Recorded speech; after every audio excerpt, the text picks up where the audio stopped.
1,700 workers have been on strike for more than a month now after talks broke down between the International Brotherhood of Electrical Workers and Spectrum, Time Warner Cable. The IBEW workers from Local 3 have been working without a contract since 2013. Issues include the usual suspects of cutting healthcare and pension benefits, but are particularly severe and come on the heels of the $65 billion merger between Time Warner and Charter Cable. Of note, several technicians have been disciplined for having to repeat service calls to unsatisfied customers complaining about internet speeds. And those speeds have come under the scrutiny of New York Attorney General Eric Schneiderman, who filed suit earlier this year following a 16-month investigation. We found that the company conducted a deliberate scheme to defraud and mislead New Yorkers by promising internet service the company knew it could not deliver.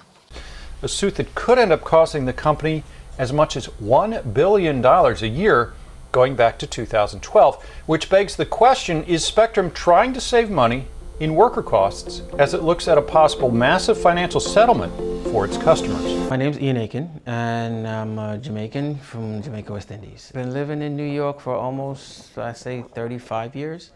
At Spectrum, basically, each technician goes through phases. There's steps to get to top-level technician. When I finally made that advancement to become a top-level technician, I realized, listen, I'm getting paid enough where, as a parent, single parent, I can still afford this house and provide for myself and my daughter. So that's why I chose to buy the house. Now that the strike is going on almost 2 years, it's been tough. It's been real tough with the mortgage. It's been real tough with just getting by. But I'm going to get by because that's just how I am. If more and more people realize that we're still on strike, it puts pressure on Spectrum to come back to the table and give us a fair contract. All we're asking for is a fair contract. It's one thing to fight for the benefit program and to hold on to our wages and so forth. You've come up with an idea of changing the whole way that cable is provided as a service.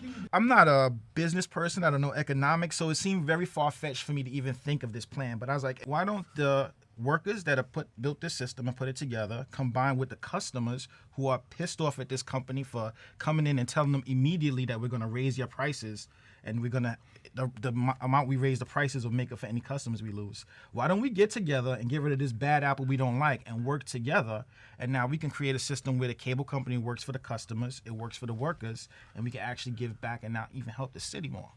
So once I came up with that idea, I started doing research. We got together with some of the people that were collectively had the same idea and started trying to work towards what I found out was worker cooperative.